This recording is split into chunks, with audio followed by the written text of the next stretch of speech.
Hello everyone. आज की कहानी एक ऐसे पति पत्नी की है जिसमें पति अपनी पत्नी को बहुत इज्जत देता है। मैं उम्मीद करती हूँ ये कहानी आपको बहुत पसंद आएगी और इस कहानी को सुनने के बाद हर एक पति अपनी पत्नी को बहुत प्यार और इज्जत देंगे। बस अभी 1 महीने पहले की ही बात है। घर के पिछले भाग में माटी डालने का और प्लांट लगाने का काम रमन और कला इन पति पत्नी के जोड़े को दिया गया था। पहले दिन दोनों आए, दोनों ने खूब अच्छा काम किया। दूसरे दिन सिर्फ रमन आया, शायद कला बीमार होगी। उस दिन दोपहर में मेरे साथ खाना खाने के लिए मैंने रमन को बहुत आग्रह किया।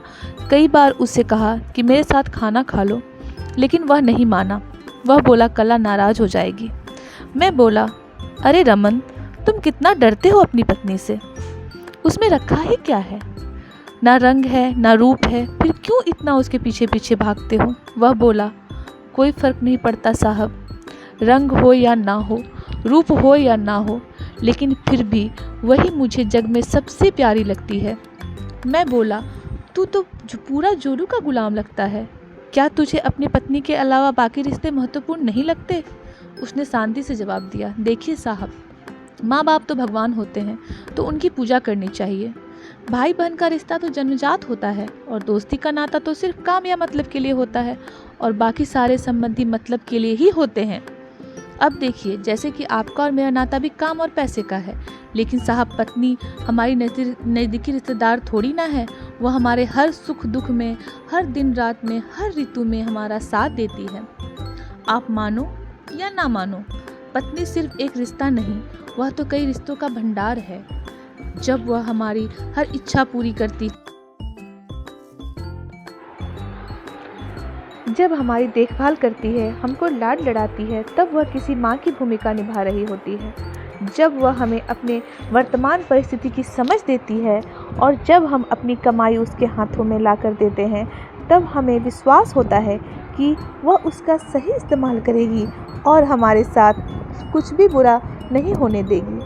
तब वह बाप की भूमिका निभा रही होती है। जब हमारे बारे में चिंतित होती है और जब वह हमें हमारी गलतियों को बताकर उसे सुधारने का मौका देती है, तब वह बहन की भूमिका निभा रही होती है। लेकिन साहब, पत्नी हमारी कोई नज़दीकी रिश्तेदार तो होती नहीं है, फिर भी वह अपने सारे संबंधों को हमसे किसी चीज़ की मांग करती है, नखरे करती है, रूठती है, जिद करती है, तब वह किसी बेटी की जैसी होती है। जब वह हमें कुछ नया सिखाती है, हमसे झगड़ती है, तब वह किसी दोस्त की तरह होती है। जब वह हमारे घर की और हमारे रिश्तेदारों की सबकी जिम्मेदारी अपने सिर पर उठाती है, तब वह मालकिन होती है।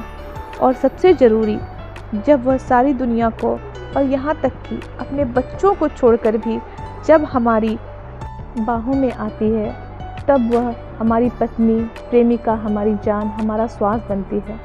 अब आप ही बताइए साहब, अगर मैं उसकी इज्जत करता हूँ, उसकी कदर करता हूँ, तो क्या मैं कोई गलत काम करता हूँ?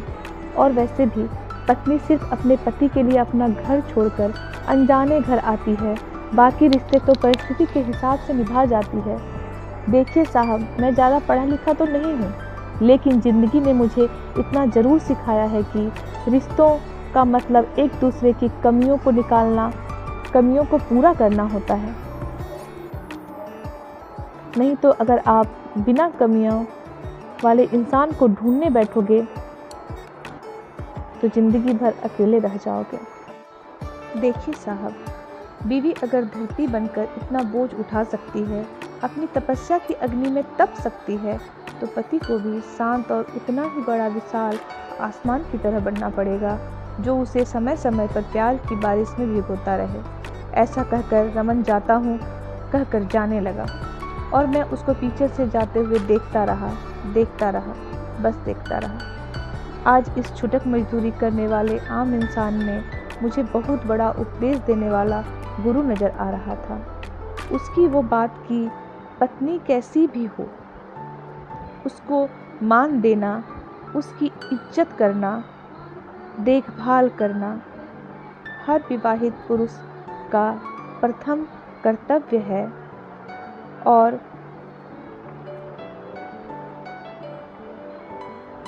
ये गुरु ज्ञान मुझे जीवन भर याद रहा। जो भी फ्रेंड ये कहानी सुन रहे हैं, मैं उनसे यही अनुरोध करूँगी कि हर पत्नी प्यार, इज्जत और सम्मान पाने के लिए ही आपके घर आई है। सभी पत्नी को प्यार दें, इज्जत दें और सम्मान दें। बाहर की हर स्त्री सुंदर हो सकती है, लेकिन आपकी पत्नी विश्व की सबसे सुंदर स्त्री है। धन्यवाद। अगर आपको मेरा ये कहानी पसंद आया हो तो कृपया इसे लाइक और सब्सक्राइब ज़रूर करें।